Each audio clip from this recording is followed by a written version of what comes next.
আসসালামু আলাইকুম। আজ আমরা ঘুরতে যাচ্ছি পায়রা সেতু দেখার জন্য। এটি পটুয়াখালীর ধুমকি উপজেলার লেবুখালী এলাকার পায়রা নদীর উপর নির্মাণ করা হয় পায়রা সেতু। এখন আমরা পায়রা সেতুর খুব কাছাকাছি এসে পড়ছি। আবার এই পাশে আবার আছে আপনার লেবুখালীর সেনানিবাস। এই সেনানিবাস এলাকা প্রায় 1532 একর জায়গা জুড়ে বিস্তৃত।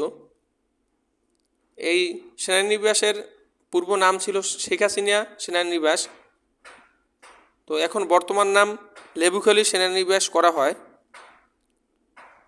এই সেতুর মাধ্যমে দক্ষিণ অঞ্চলের বরিশাল জেলা ও পটুয়াখালী জেলা যুক্ত হয়। পটুয়াখালী ও রাজধানী ঢাকার মধ্যে সড়ক সংযোগে এই সেতুটি খুবই গুরুত্বপূর্ণ। এই সাইডে আমি এই সেনানিবাস দেখানোর চেষ্টা করছি, তো ওইখান থেকে এক সেনাবাহিনী ভাই ভিডিও করতে নিষেধ করায় এজন্য আর এদিকের পরিবেশটা দেখাতে চাচ্ছি না, তাই আমি সামনের দিকে হেঁটে যাচ্ছি। এই সেতুটি নির্মাণ করে চীনের একটি ঠিকাদারি প্রতিষ্ঠান, যার নাম লং জিয়ান রোড অ্যান্ড ব্রিজ কনস্ট্রাকশন। এই সেতুর দৈর্ঘ্য 1470 মিটার আর প্রস্থ 19.76 মিটার, আর এটি উচ্চতায় 18.30 মিটার।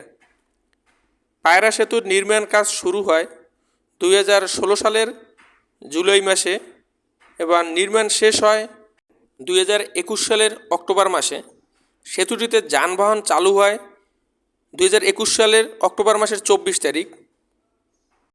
দেখুন, আমি এখন আছি এই সেতুটির মিডল পয়েন্টে, যেখান থেকে সেতুটি খুব ভালোভাবে উপভোগ করা যায় এবং নদীটিও খুব সুন্দরভাবে দেখা যায়। এই সেতুর স্বাস্থ্য পর্যবেক্ষণের ব্যবস্থা স্থাপন করা হয়।